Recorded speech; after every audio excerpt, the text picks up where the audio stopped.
morning, everyone, and welcome to Learning Thursday. I'm Joyce Romano, and I'm your host today for Learning Thursday. Today's topic is ethical dilemmas in the digital age. If you're interested in earning credentialing hours for this presentation, you should know that all Learning Thursday presentations are free of charge and routinely are approved for 1.5 credentialing hours. After you registered for the presentation, you'll be sent a link for the broadcast, PowerPoints, handouts, and a credentialing certificate. You can type or write your name in the space provided on that certificate, and be sure to send in the sign-in sheet for verification to the address that's going to be listed and indicated on that form. Learning Thursday has an evaluation, and your feedback is definitely appreciated. So please take a moment to complete a brief survey at the conclusion of the presentation. And now I'm going to turn it over to our presenter, Paul Warren, New Ethical Dilemmas in the Digital Age.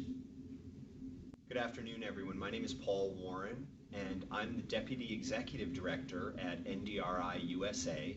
I'm also the Director of the Training Institute there, and I'm the Director of Training for the Northeast Caribbean Addiction Technology Transfer Center. I'm here today with you to spend 90 minutes together going over a course that usually is a full-day course. The course is called New Ethical Dilemmas in the Digital Age, and we can go ahead and go to the title slide for that. And what I'd like to simply say about this particular course, I've just mentioned that this is a 90-minute version of a full-day, 6-hour course. And the thing I'd really like you to keep in mind in regard to that is this course, this 90-minute version of the course, will really give you the opportunity to hit the highlights that we're able to go into a little more depth in with this particular course. But what I can tell you is the key messages that come across in this course, you will be getting those within this 90-minute presentation. So having said that, I want to just say that I'm very happy to be here with you this afternoon, and my hope is that the information in this particular course will raise your awareness around the impact of technology and how that is affecting our interactions with the consumers, patients, clients that we have the opportunity to work with. So having said that, I wanted to basically go in the proper direction for the slides and simply say that we owe a great debt to the National Frontier and Rural Central Rockies Addiction Technology Transfer Center for developing this course. And I have to say I had the great opportunity of working with Nancy Roget, the author of this particular course. I was in Colorado with her and a team of other people and was one of the trainers who was trained to do this particular course. I've also had the opportunity to do this particular course with OASAS staff, and again, I'm very happy for the opportunity to be here and to work with you all today. So I guess what I'd like to throw out as an opening idea for us to consider is that given the work that we do, be it CASAC accreditation, be it social workers, be it psychologists, be it doctors, be it frontline staff, we all basically ascribe and have particular codes of ethics that really guide our practice and inform us as to how we are supposed to ethically, professionally interact with the people we serve. One of the central core messages of this particular course is that although these codes of ethics, ethical guidelines, licensing boards exist currently, many of them have actually not caught up to or have only begun to catch up to the elements and the impact of technology in the work that we're currently doing today. So in many cases, these codes that we rely on, they're not providing us with any specific guidance around how to practice in a digital age. Now, there are codes, the NASW, the National Association of Social Workers, they actually in 2005 developed and added to their code around standards for technology practice. The thing to consider, though, is that, as I said before, many codes actually haven't caught up yet. So the hope is that this course will raise your awareness first and foremost for you to be thinking about your particular code of ethics. And again, some people are very acquainted with their particular code of ethics, others are not. So this is an opportunity for you to become more acquainted with that. And what I would also like to suggest is that use this as an opportunity to look specifically into your code of ethics and see if technology is actually addressed there. This course can actually put you ahead of the curve of the development of your code. So having said that, let's go to the next slide.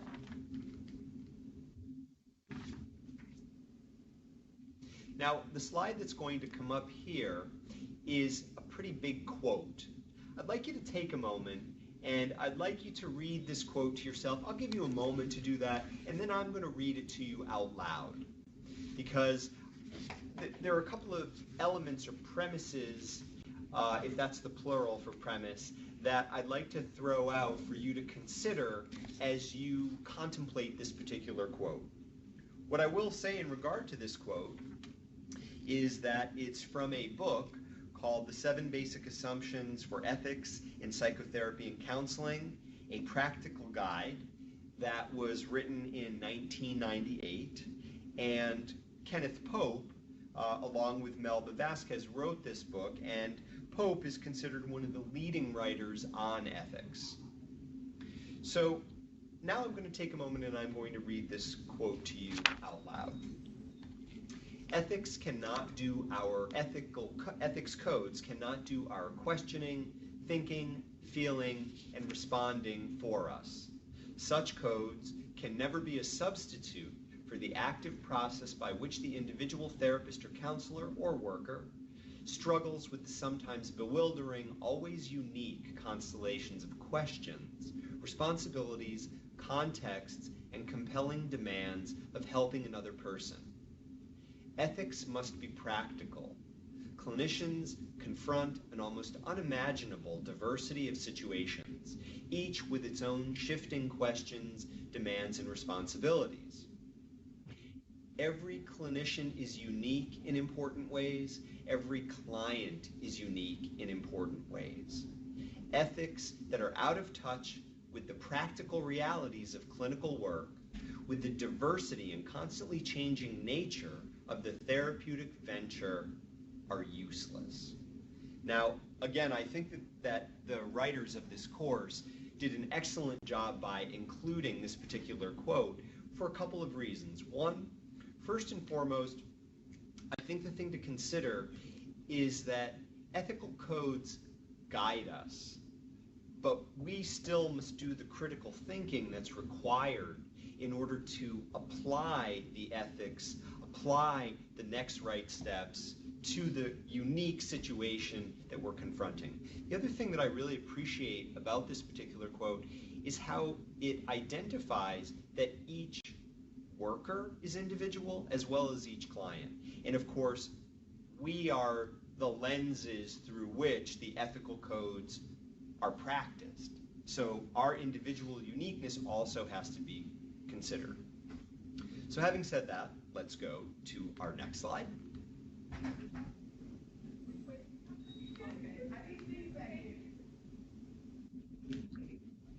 Which is that there are boards that may have existing laws and they may investigate complaints on these particular grounds: unprofessional conduct, unethical conduct, moral turpitude. And again, for those who may be scratching their heads thinking, what is moral turpitude?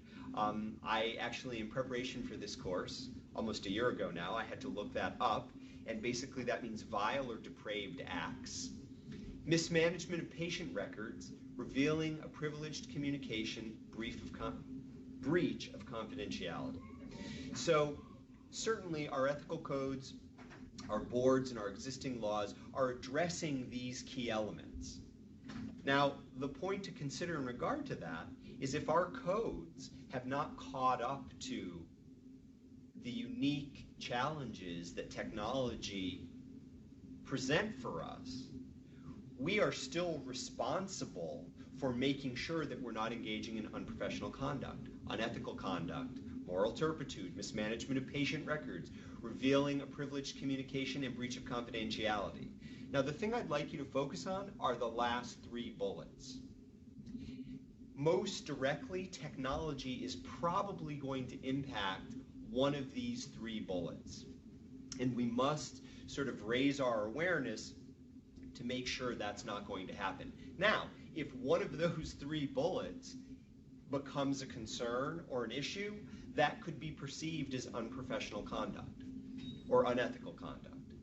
So the thing I really want you to take away from this is that even if an ethical code does not have specific language around the impact of text messaging or sending emails, it does not mean that individuals and organizations will still not be held, they still will be held accountable, even if the language doesn't exist, around mismanagement of patient records or revealing a privileged communication, even if it's done inadvertently.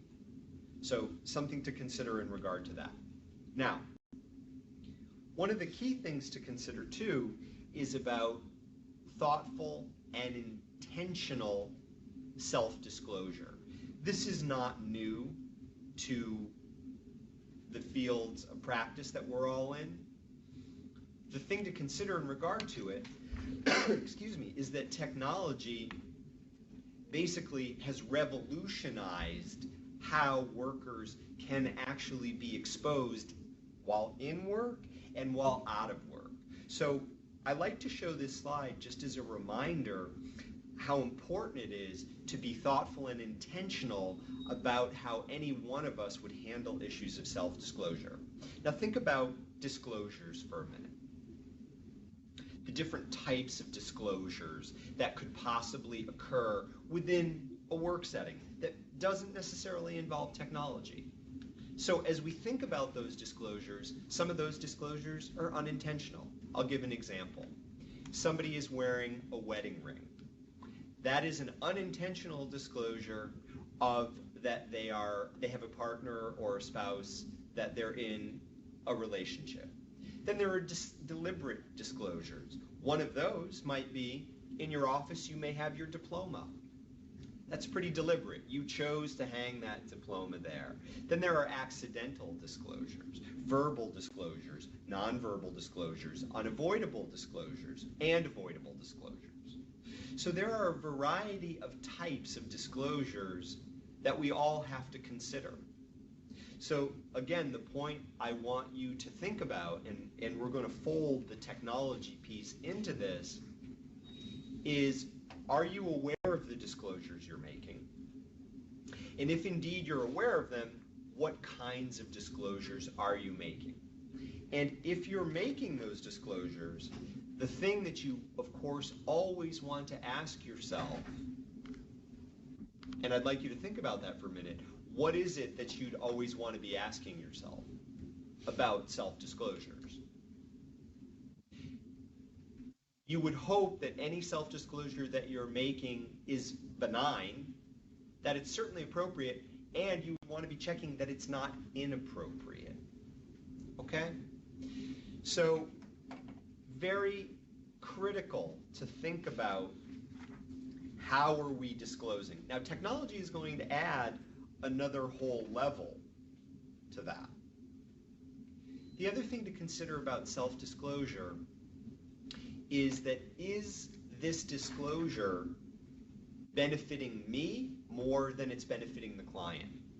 And I know that that can become tricky, especially in the fields of substance use services, because sometimes individuals might share something personal about their own recovery history, their own family history, with the hope that that would provide support or direction or hope for a particular individual client.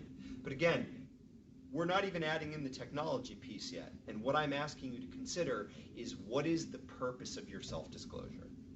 Is it benefiting you, or is it benefiting your client? And of course, we always want to come down to the side of that it's an appropriate disclosure and a thoughtful, intentional one, and that of course it's a disclosure benefiting your client. And again, raising your awareness around self-disclosures. So now let's factor in the technology piece. Okay, so we'll go to our next slide.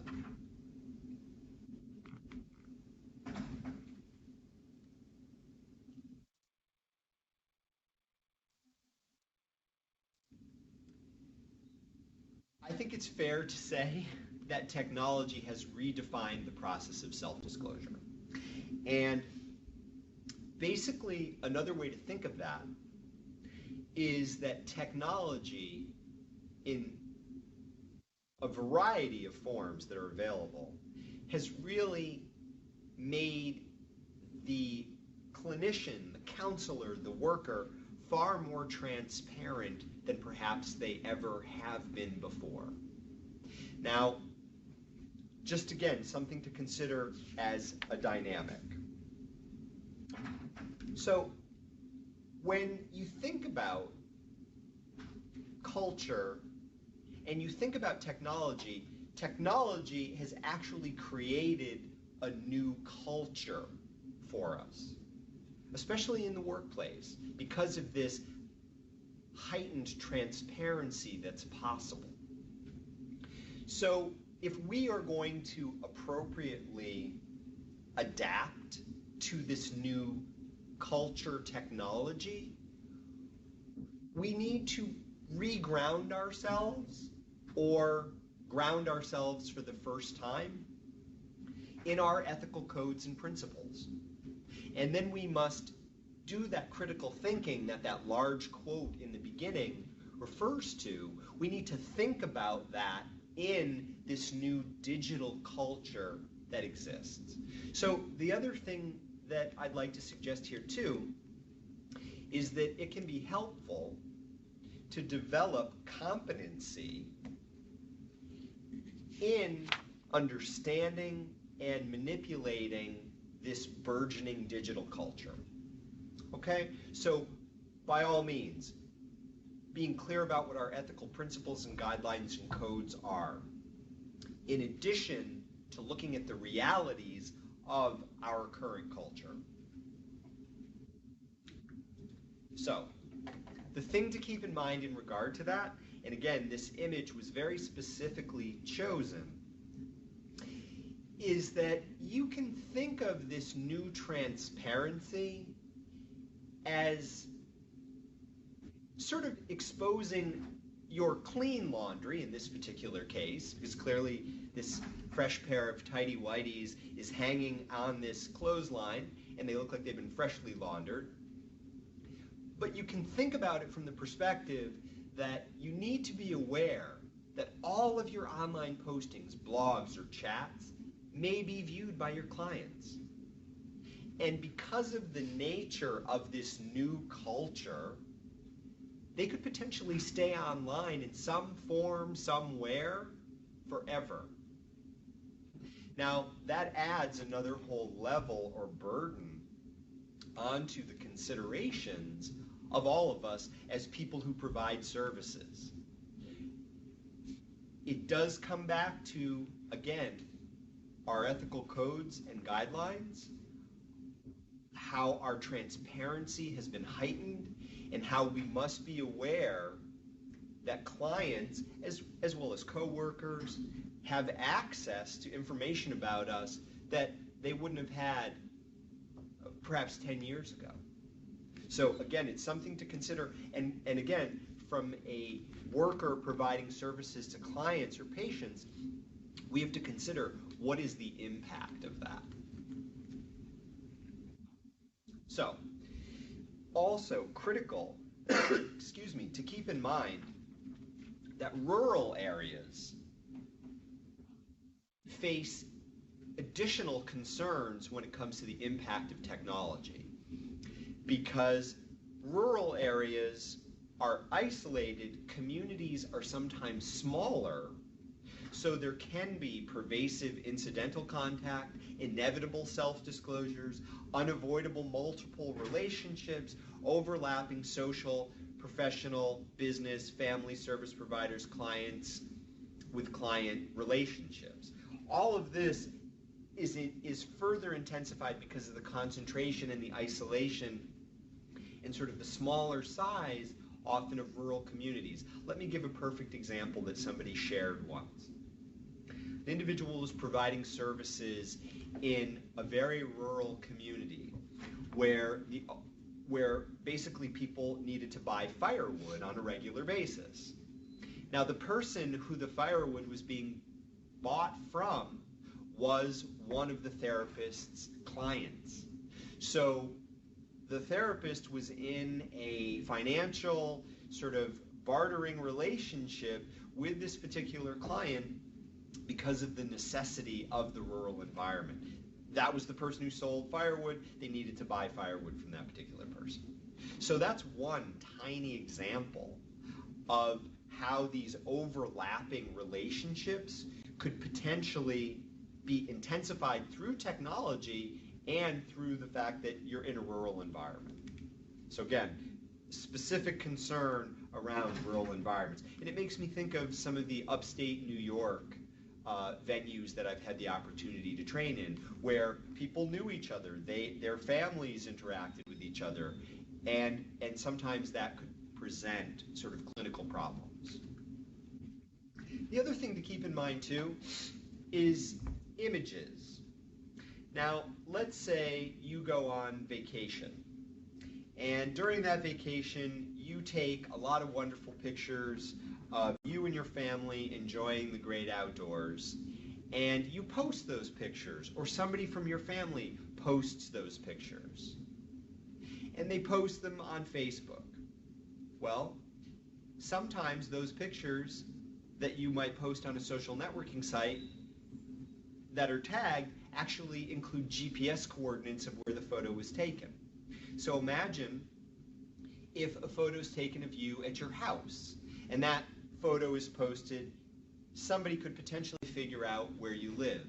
I had the opportunity to do this training in Pittsburgh, and one of the participants in that training told us that she purposefully did not engage in any social networking sites, posted no photos, because she was working with a particular population where she was concerned that if anyone from this particular population, she was working in the legal system, if anyone from this particular population was to find out her home address, if they were to find out where her children went to school, that she felt potentially in danger.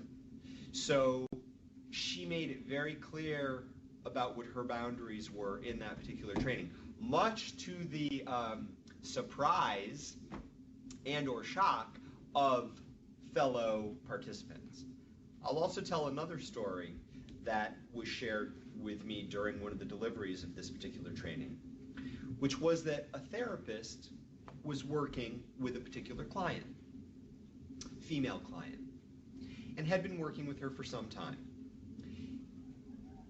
The therapist had very clear boundaries with this particular client and had not disclosed any personal information overtly. He did wear a wedding ring, so it was disclosed that he was married. I even believe there were photos of some of his family in the office. That was also information. The client had queried him about this. He gave what you would probably consider were appropriate disclosure answers without any further details. As it turned out, the client friended the therapist's wife on Facebook. And the therapist's wife, not really being sure if she knew this person who was friending her or not friending her, accepted the friend request. This is also related to a vacation.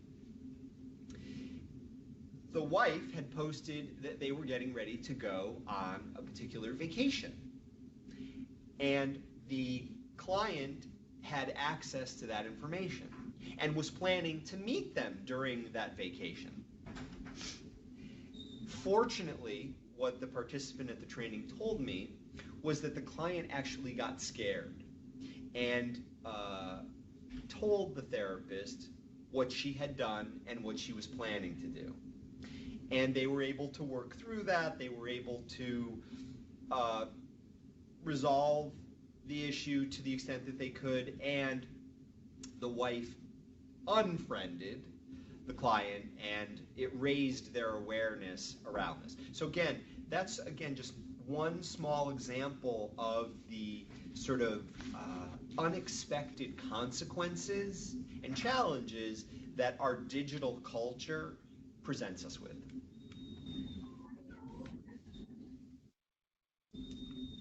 And this next slide, I think, speaks to that particular issue. Now, again, I told you the story about that particular therapist.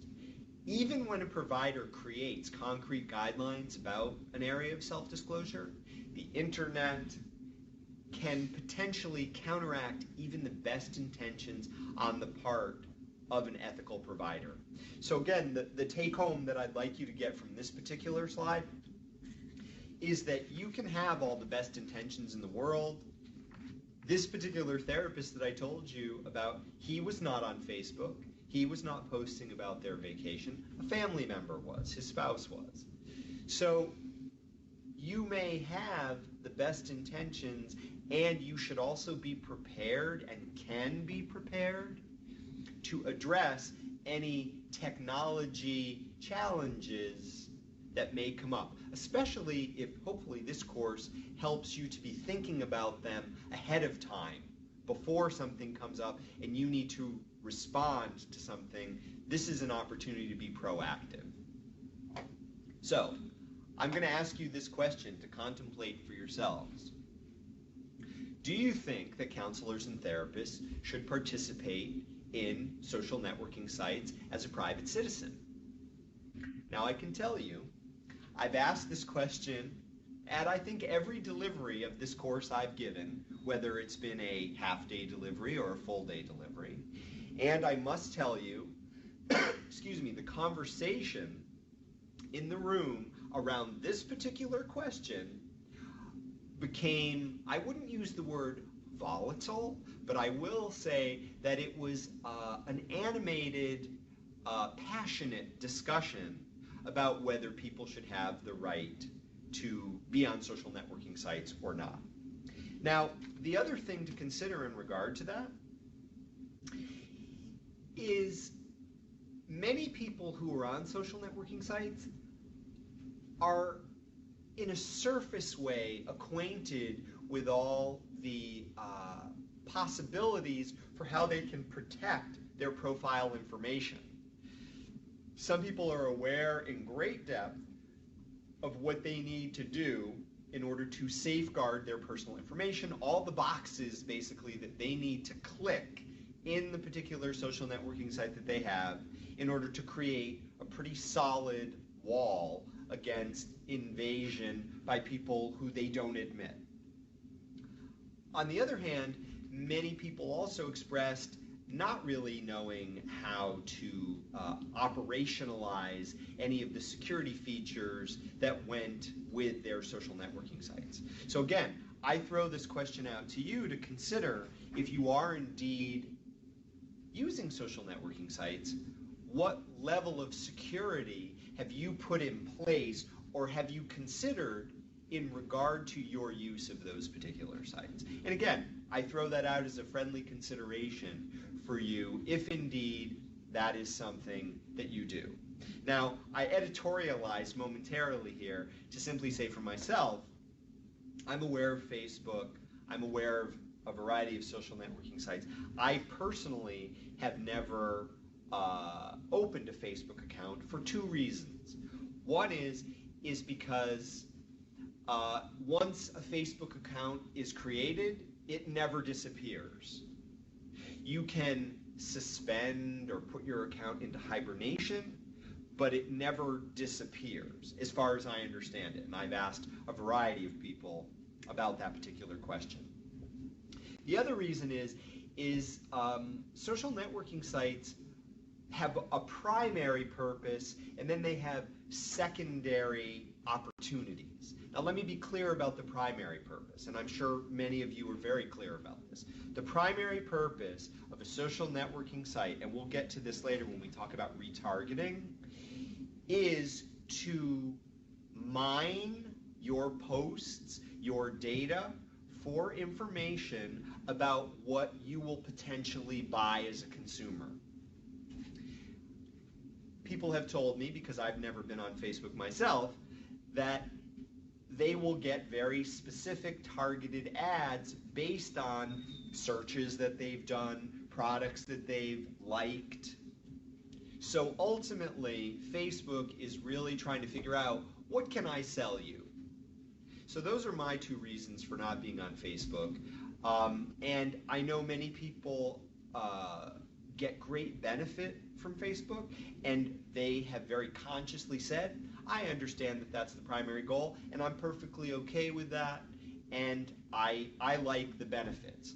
The benefits, the options, are the social networking aspect of it. People are able to be in contact, they're able to reach out to people, they're able to shrink distances that might otherwise exist because of that. So one of the concerns or questions that we have to be asking ourselves in this digital age is, do the benefits outweigh the consequences? Is there a way to get the benefit without sort of putting ourselves, our families, our personal information, our lives at risk? So again, I throw that out to you as something that you may want to consider and think about as you use social networking sites. And by all means, if you're providing human services, really ask yourself, to what level of understanding or depth do you have about security features for any of your social networking sites? So we'll go ahead and go to the next slide. And these are basically some questions that you would want to ask yourself before posting anything.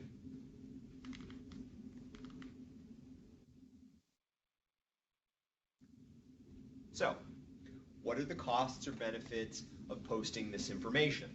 Now, I think that speaks for itself. It's pretty clear. And the thing that I really appreciate about these particular questions is how they are so directly related to that quote that we had in the beginning. Because basically, these questions are saying, you must go through a critical thinking process in order to decide what is the ethical next step. Is there a high probability that clients will be significantly and negatively affected? It's so interesting because that particular bullet makes me think of individuals who are looking for jobs. During the trainings, some people threw out examples of, oh, you know, there were all these pictures posted of them at particular parties, enjoying themselves at particular parties. Some of those pictures included showing them with a drink in their hand. Now, do you want a future employer, or do you want a client to see you when you're with people you trust, know, and have relationships with, enjoying yourself? So again, these are some of the things you want to try and think through. How will the disclosure affect my relationship with the client? Let's stick with that example. If a client was somehow to get access to a picture of you at a party enjoying yourself and perhaps having a drink, holding a cup in your hand. Again, they may not be able to tell if the cup is filled with a soft drink or if it's filled with alcohol. But if they get access to that particular photo, you might want to think through, how could that potentially affect my relationship with that particular client? And does the disclosure threaten my credibility or undermine the public's trust in the field of counseling? So these are 4 deceptively simple questions that you can ask yourself before you post anything. And my hope is, if there's nothing that you take away from this course, is that you will think, if you use social networking sites, I'm about to post something these are 4 things I want to just quickly run through and ask myself before I do this. Now, the one thing I can also say in regard to that is that technology itself, and I'm going to use this word, speed, is working against us in regard to these 4 questions. What I mean by that is that technology offers us the opportunity to respond immediately. These 4 questions, these 4 bullets require that we go through a process. And you may remember that slide in the beginning of the woman who is thoughtfully and intentionally thinking about a self-disclosure. That is contrary to the opportunity and option that technology actually offers us today. So the technology itself is pushing toward inviting us to make decisions much faster or to make no decision at all and simply act. So these are the things, of course, that you should not post. Now again, the first bullet is probably the most obvious statement in the world. I need to give you an example here, though. A worker who happened to be at the training in Pittsburgh again, which was a wonderful experience. I got to work with a wonderful colleague there, Sarah Romali, and we've actually had the opportunity to do this training together since then, and we did a recorded version of it. During that training, somebody told us, they gave an example of where a worker had attended a graduation of a client from a particular program. They had worked very closely with this client. They supported this client wholeheartedly and 100%. They had a great deal of respect and admiration for this client, and a photograph of the 2 of them was taken at this particular event. And the worker was so proud of this particular client, she took this photo and she posted it on her Facebook page. So there was a photo of her with this particular client. There was no identifying information. Didn't say this is a client that I worked with. Didn't say this is the name of the client that I worked with. But she posted the picture on her Facebook page. And as it turned out, her supervisor became aware of this particular post. And of course, it became an issue of supervision because it was a disclosure, an unintentional, in no malice, no harm intended, but it was a disclosure. Now again, I'm sure those of you listening and viewing this particular training can sort of see that. But this worker, because of her feeling for this particular client, because of the client's relationship to the program, there didn't seem to be any problem, but clearly there was, and the photo was taken down. Certainly, you don't want to put up and post any disparaging comments about colleagues or client groups. Unprofessional media, photographs and or videos that undercut the reputation of psychological practice or the work of your organization. Comments about litigation in which one is involved. Again, basic, clear, 4 simple bullets that require a critical thinking process. These are the things you should not post. Now again, my hope is that many of you are sitting out there saying, obviously, Paul, you don't need to tell us that. I would be happy if you all called in right now and actually said that. But again, I think it's important to just underline for people, reiterate, these are the things you don't want to post. So what I'd like to do at this particular moment is I'd like to review these 5 ethical principles. And again, the thing I'd like to say about ethical principles, and I think it bears repeating, is that they are eternal. The ethics themselves, the principles themselves are eternal. What changes and what has been changing forever is the context within which they are experienced, acted out, viewed, looked at. So these 5 principles can guide you in any situation. Of course, non-malfeasance. Our first principle always is to do no harm. We don't want to directly or indirectly harm anyone who's coming to us for services. Autonomy. The client gets to make their own choices. Beneficence. We want to do good. And fidelity. We want to keep our promises. And justice, of course, we want to be fair. So again, these are the ethical principles that we can use to guide any interaction that we have. We can always go back to these. These are the yardstick which we can use to measure any action that we take or any situation that's occurring. The other thing to keep in mind is, as we've been talking about, the elements of ethical reasoning. We really want to make sure that we want to recognize that there is an event to which to react. You know, has something occurred? Let's go back to the example I gave earlier of the photograph of the worker and the client at this very happy graduation. Well, it became clear that there was an event that needed to be reacted to. The event needed to be defined as having an ethical dimension. And again, in that case, it was the ethical dimension of disclosure and protecting client information. Decide that the ethical dimension is of sufficient significance to merit an ethics-guided response. Clearly, that speaks for itself. Take responsibility for generating an ethical solution to the problem. Clearly, that supervisor and that worker needed to have a dialogue about, which may seem to us the most common response of remove the photo. But clearly there had to be a discussion about that, and there had to be perhaps a guideline that was put into place or a reaffirming of an existing guideline about not sharing client information.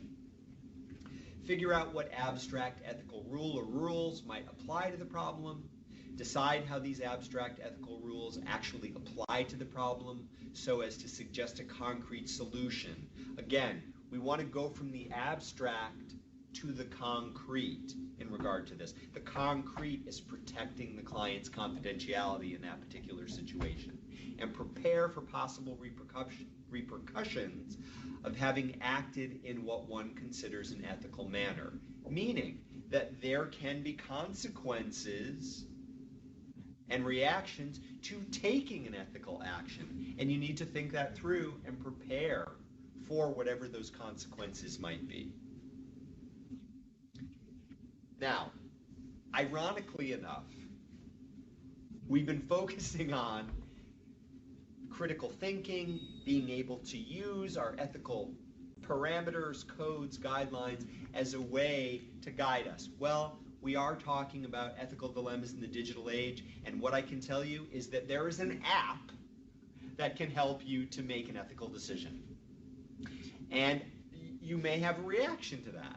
I've had the opportunity to look at this app, and basically what it does is it simply takes you through a series of questions, and then it gives you feedback based on the answers to the questions.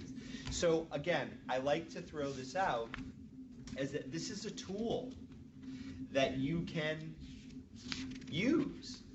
And again, think about it from the perspective of becoming proficient with this tool further increases your capacities in being able to function in the digital world. And we're going to get to sort of the difference between digital immigrants and digital natives as we move forward into this brief time that we have together. So I'd like to go to the next slide and ask you to also always be cognizant of legal issues. You want to make sure that when you have questions about this, or when your organization has questions about this, that you want to make sure that you have liability insurance. And you want to make sure that your organization has insurance in regard to ethical violations related to social networking sites. So some of you may be thinking right now, well, I don't know if my insurance covers something like that. What I want to encourage you to do is to take an action, to check into your professional personal liability insurance. If you don't have that yourself, ask your supervisors or your colleagues, ask your administrators, what are our protections in regard to this? And again, I'm not suggesting this is a way to increase your anxiety. I'm actually suggesting this as an opportunity for you to decrease your anxiety, because you will know where you stand and you'll be engaging in an important dialogue to be better prepared, as opposed to proactive versus reactive. Better to know these things up front, to be asking these questions up front, so that you can be prepared instead of a violation happen that's technology related that you then have to dig out from under. So again, legal issues, something you do definitely want to check into. Now, a moment ago, I referred to this notion of how technology is actually forcing us or pushing us toward acting, sometimes even before thinking. This can be called, or it is being called, technology creep. There's not a whole lot of research guiding around this, but the thing that you want to consider in regard to this is that the rapidity at which technology is developed, the ubiquitous nature of technology in our daily lives. I'm going to ask you all to raise your hand, although unfortunately I'm not going to be able to see it. How many people out there have a cell phone? Is that cell phone a smartphone? Raise your other hand. I want to tell you that one time when I did this training in upstate New York, a gentleman came in who was clearly a digital native, although he was of digital immigrant age. And again, I'm going to define that as we go forward. That gentleman came in, he had 2 cell phones on him, he had a laptop that he had out using at the training. He was very technologically savvy and proficient.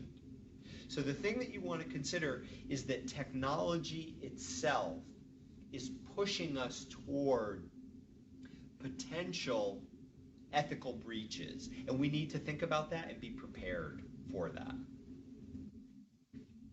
So, I love this slide because it's really getting at another central principle. One of the central principles of this course is ethics are eternal. We have ethical guidelines, we have our codes, and we also need to keep in mind that some professionals may be very ethically astute, but they struggle with the technology. They may not have the experience of technology, or they may be technologically averse. I used to once work with a psychiatrist who never worked with a computer, would type nothing. Everything was handwritten and had to be given to other people to type. This gentleman he was well versed in ethics, he was well versed in ethical behavior, and he was technology avoidant. Then there are people who are terribly and intimately comfortable with technology, but they're less familiar with ethical codes.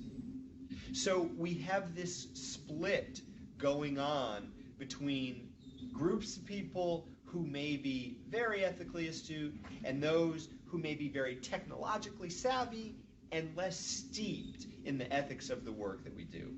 This is a dynamic that I have a slide that I'll show later that creates what's called the digital divide. So let's spend a little bit of time talking about emailing and texting patients' privacy and security. Now, I know HIPAA is not something new for probably anybody watching this particular broadcast. What we can say is that email is secure and that there are actions that must be taken, safeguards, reasonable safeguards, that must be taken in order to use email appropriately as a way of communicating. And again, let me be very clear about what I'm saying here. Even in an email, you want to protect client information. You don't want to put client identifying information. But these reasonable safeguards, checking email accuracy. Is the email address that I have the appropriate email address? You must send an email alert. I am sending you this email to confirm that the email address I have is accurate. And again, limiting the amount and type of information that's disclosed. Now, I want to let you know one other thing that you must consider in regard to this, is that patients may email you. It is incumbent upon you to communicate to those patients that there are limitations to the security of email, and that they want to make sure that they are sending the email to the right person, and they want to be very judicious about the information that they are including in an email that they are sending to you. It is incumbent upon you as the provider to communicate those limitations to the client if they are going to communicate with you via email. Again, emails are stored in multiple locations, and the thing to keep in mind is that if you delete an email from your inbox, it doesn't mean that there are not multiple copies of that email somewhere out in the cloud or on some other server. The other thing to keep in mind about emails is emails are also vastly easier for employers and law enforcement to access than phone records. And as many things digital, and I'm going to digress for a moment and tell you what I think is a slightly bizarre story, as most things digital, emails can exist in their form for very long periods of time. The brief story here is that I happened to be listening to New York Public Radio, and they did a story about a service that's available where individuals can create a digital persona that will live after their death. And basically, this service allows individuals to upload, input, create all kinds of data, videos, photographs, documents, sound recordings, all kinds of data that can be collected that a person can contribute that will create a digital identity and presence for that person after their death. So again, I think it's important to consider the long shelf life that digital information can actually have, and emails are included in that long lifespan. Just a little story to share with you in regard to that. So, you can think of an email as basically a postcard. An email, this is my work address, by the way. An email is not like mailing a secured letter or a package. It's more like sending a postcard. And people are not supposed to read it while it's in transit. Of course, we know that probably it passes through many hands, and one can never really be sure how many people are actually reading it illegally. So again, I throw that out there for you to consider, is that email, although you can use email in a HIPAA compliant way, it is not 100% safe and safeguarded. And again, it's incumbent upon us as providers working with clients and patients to inform them of that, in addition to ourselves needing to be informed in regard to that. Now, I mentioned earlier I was going to talk to you about retargeting. Let me tell you a little story to illuminate this particular point, which is this. A gentleman woke up one morning and he noticed that he had a particular rash, and he took a photograph of it and he sent it to his health provider, and his health provider replied back to him and said something, mentioned, possibly herpes in his reply to the photo that was sent. A detail that I want to share with you in regard to this story is that the gentleman at that particular time happened to be using his wife's iPad in order to send the photo and the email to the doctor, but he was sending it through his email account. After a time, after the issue had been resolved, diagnosis made, I don't know what the outcome of the diagnosis was, but the outcome that was resolved, the gentleman was treated for whatever it was. On that particular piece of hardware, ads started popping up about herpes medications. And the wife said to her husband one day when she was using the iPad, it's really weird that I keep getting these ads for herpes medications on my iPad. Now, the gentleman understood why that was happening. That is, again, the nature of how information can actually be mined by advertisers to better serve you. And I know that that's the way that it's promoted. The thing that I'd like us to consider is that that can ultimately turn into an unintentional disclosure. So retargeting is a technique that's used in order to sort of sell products, and it can lead to disclosures.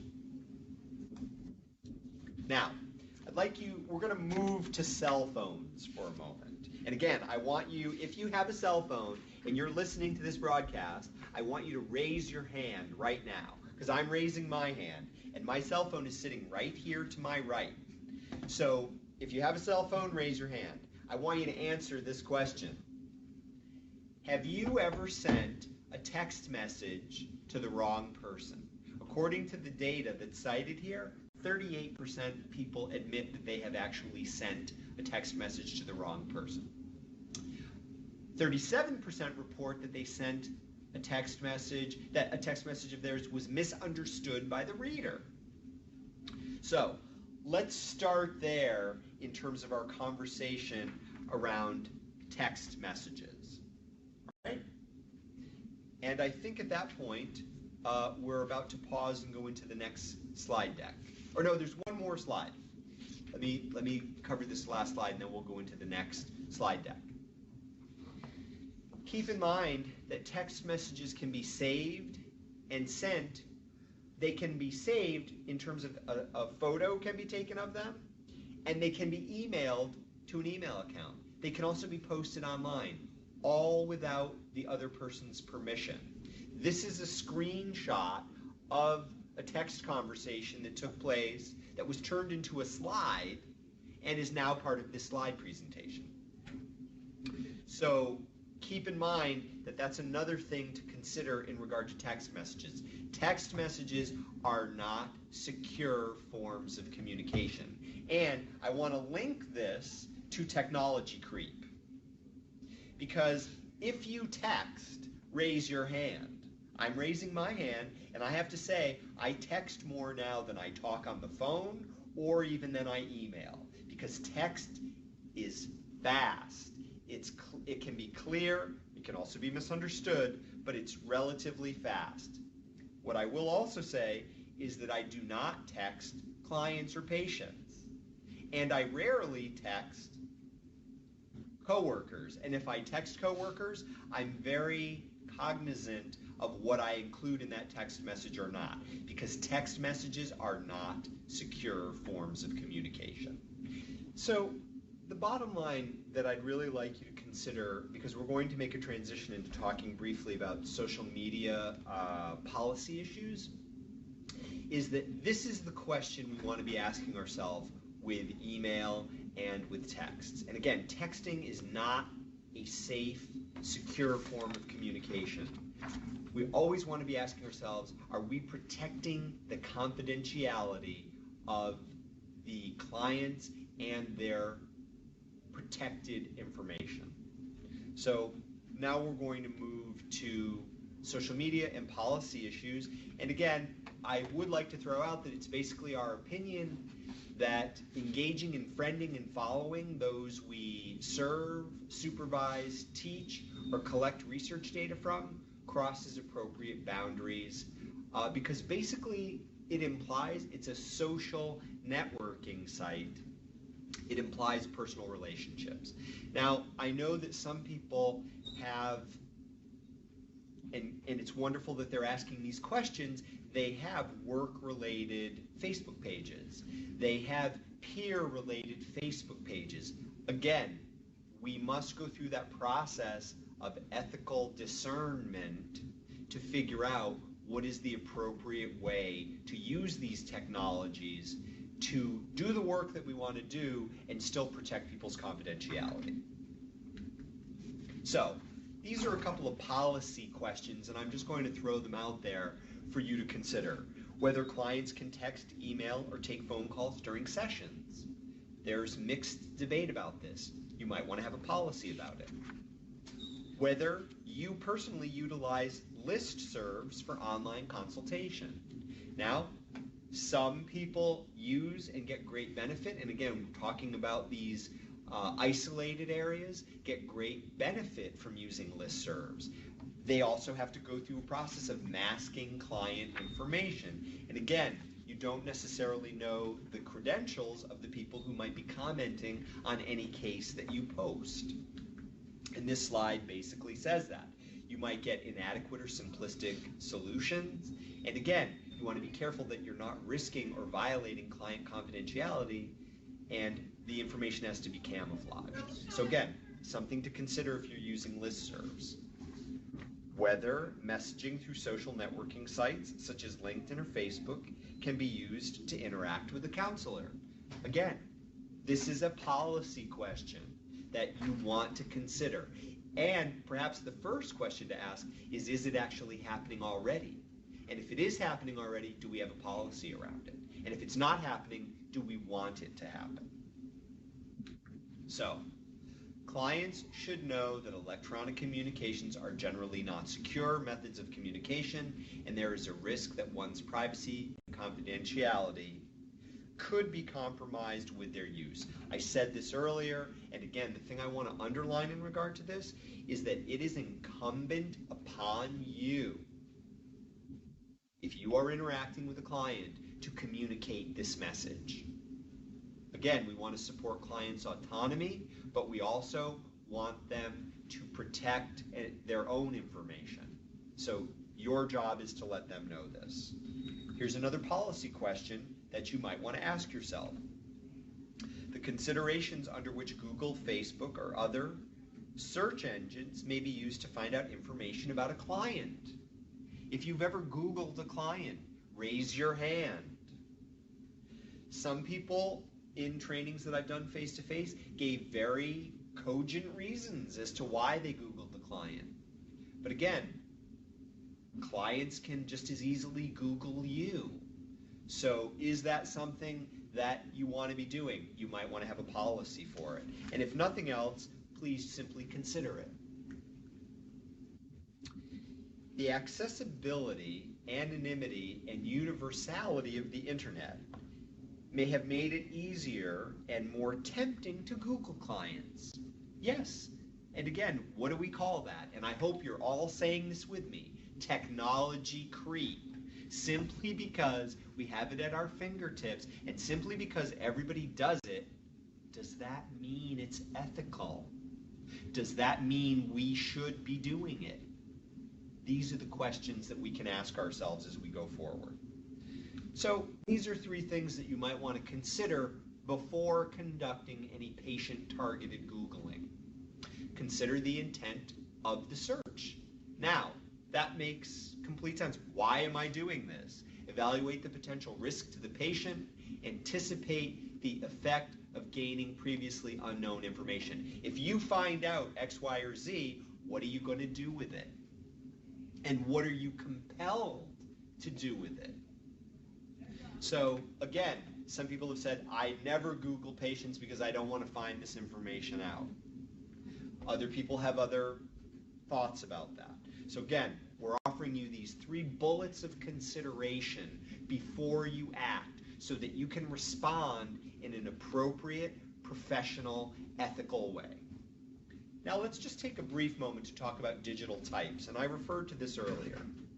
Digital immigrants are people that are usually born before or about 1964 and who grew up in a pre-war computer world. I am one of those folks. I was born, and I'm not going to actually say the actual year, but I'll say I was born in 196 and another number. I was born in this particular era, so I would be considered a digital immigrant.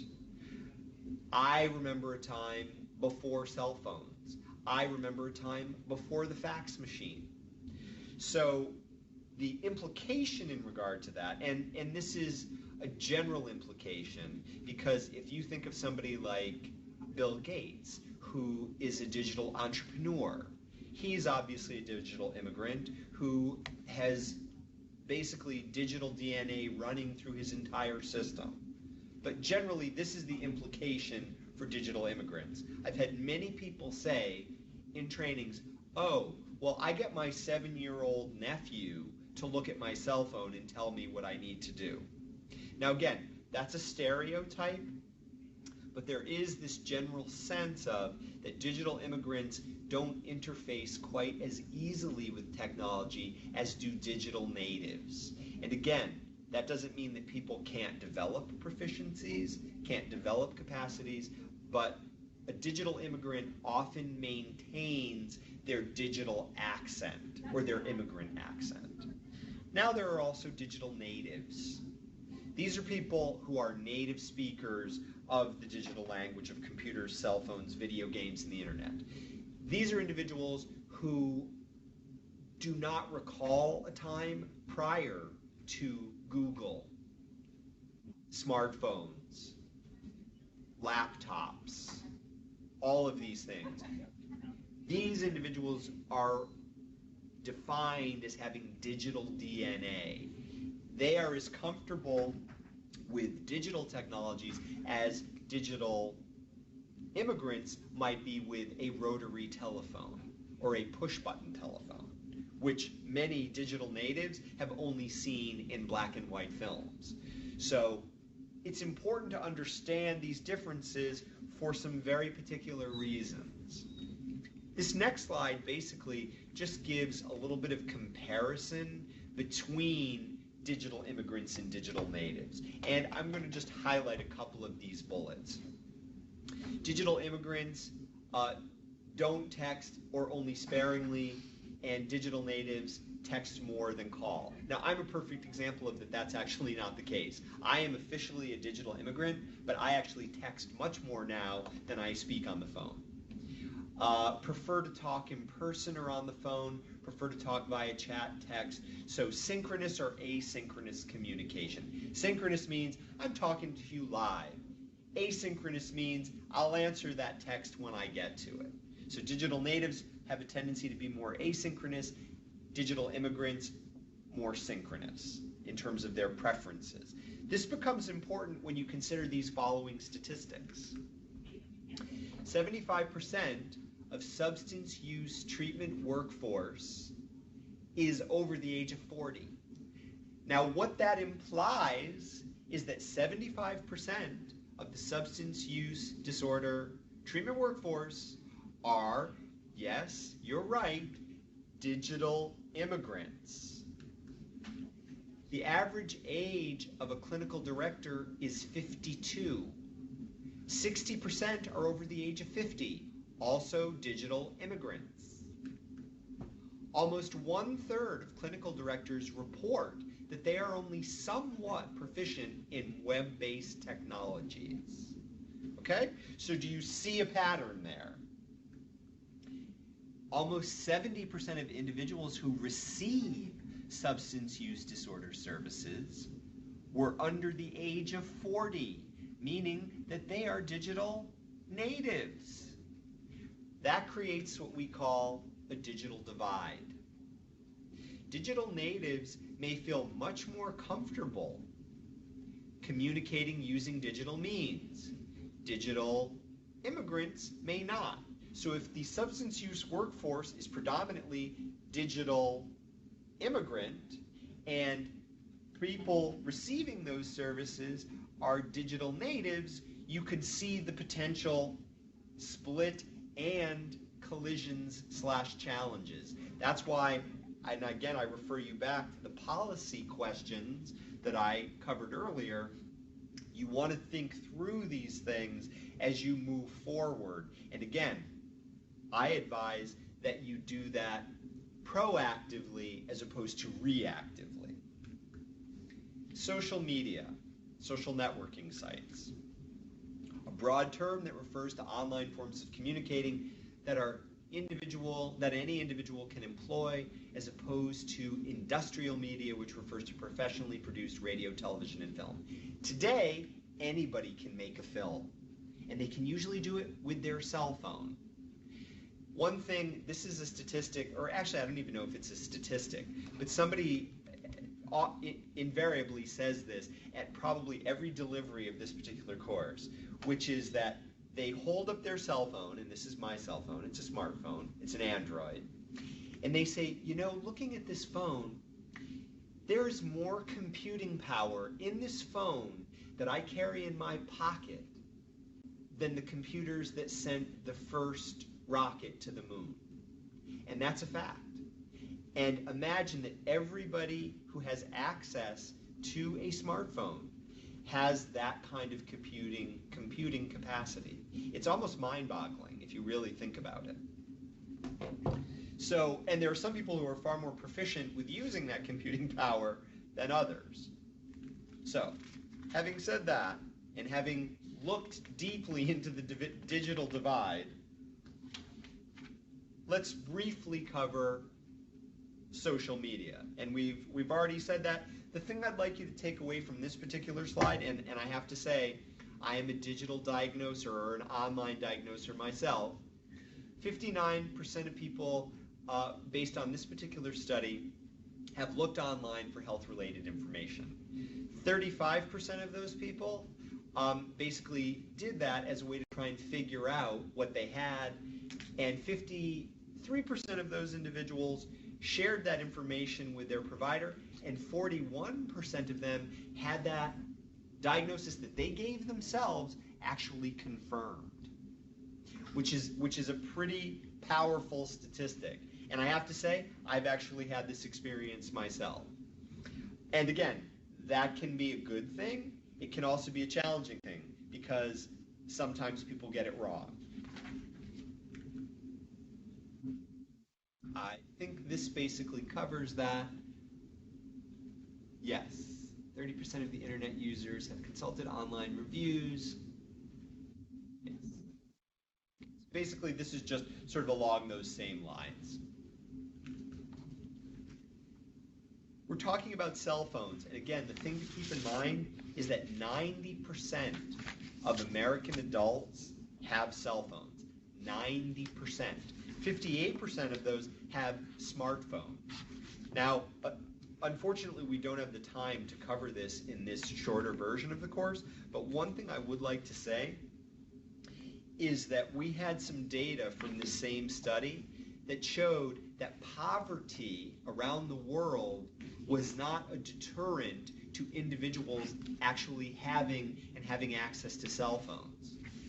So even individuals who have significantly low incomes that would qualify as poverty level still had cell phones and still had access to the internet. So again, very important when we think of this notion of technology creep and the ubiquity of technology and how people are using it.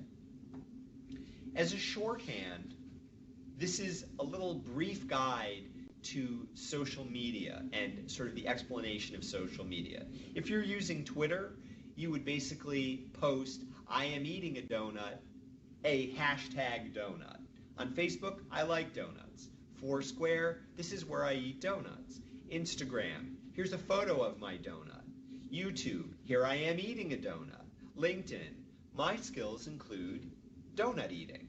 Pinterest, here's a donut recipe. Spotify, now listening to donuts. G+, Google+, I'm a Google employee who eats donuts. So again, this is just a quick way of having insight into social media. And again, it can be a helpful sort of key into finding out more about these if you don't know a whole lot about them.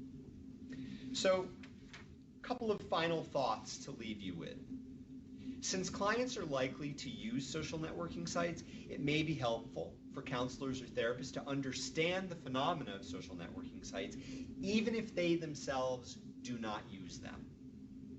And again, think of that statistic about the age, the digital immigrant nature of social service providers, and especially substance use service providers, and how that the individuals using or receiving services around substance use are usually digital natives. Second, ethical behavior does not arise solely from habit or obedience to patterns or rules, but includes intelligently guiding our actions in harmony with the texture of the solution. I love this quote, and I love the fact that it references the texture of the solution. As people providing social services, we know that no two clients are the same and no two situations are the same. Our codes of ethics will not lay out exactly what we should do or not do. We still must go through an intellectual process of looking at the situation and the texture of each individual situation. And we can always go back to doing no harm, either overt harm, covert harm, or subtle harm. And these are the thoughts that we want to take with us as we consider how we provide services in this new digital age. Thank you very much for the opportunity to be here with you today, and I hope that we'll get a chance to work together again. Thanks very much. This concludes this week's Learning Thursday. We hope that you join us for our next Learning Thursday. And if you have any questions, you can send them to the Learning Thursday mailbox, which is learningthurs@oasas.ny.gov. And again, we're going to remind you that Learning Thursday has an evaluation, and we'd like your feedback. So if you take a moment and complete the survey, it would be most appreciated.